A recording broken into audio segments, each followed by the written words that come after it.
ఇంట్లో ఉన్నటువంటి వాళ్ళు అధికారులందరూ అక్కడికి రావడం బిగిన్ చేస్తే దాంతోపాటు ఆ ఏరియా ఇప్పుడు ఐఏఎస్లు ఐపీఎస్లు సచివాలయాల్లో పనిచేసే వాళ్ళందరికీ అక్కడే ఉండిపోయారు అనుకోండి, యాక్టివిటీ నడుస్తుంటది, వీళ్ళే తిరగడము తింటము ఇవన్నీ నడుస్తుంటది కదా, ఆటోమేటిక్గా ఒక ప్రయోజనం చేకూరు.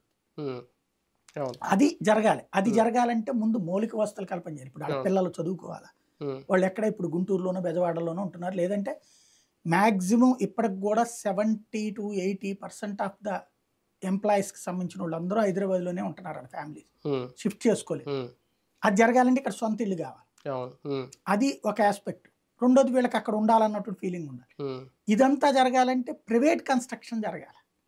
అంటే ముందు 33,000 ఎకరాలు డెవలప్ చేయాలా అంటే రైతులకి కుదుర్చుకున్న ఒప్పందం ప్రకారం ఫ్లాట్లు డెవలప్ చేసి ఇవ్వాలి అంటే? నేను అనేది అదే, ఫస్ట్ బేసిక్ గా రైతుల ప్లాట్లు రైతులకు ఇచ్చేస్తే అతిపెద్ద మార్పు స్టార్ట్ అవుతుంది, ప్రైవేట్ కన్స్ట్రక్షన్ అవుతుంది అది. ఎందుకని ప్రభుత్వ కన్స్ట్రక్షన్ ఎన్నేం చేస్తుంది ముందు.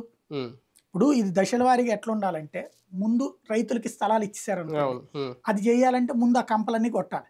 అది ఇప్పుడు నెక్స్ట్ మంత్ లో పెడతామంటున్నారు. కంపలంతా కొట్టి ఓ పక్కన క్వార్టర్స్ కడుతూ రెండో పక్కన ఇవి ఇచ్చేయాలి ఫ్లాట్లు. ఇచ్చేస్తే వాళ్ళు ఈ డెవలప్మెంట్కి బిగిన్ చేసేసుకుంటారు. ఇప్పుడు ప్రస్తుతం ఏంటంటే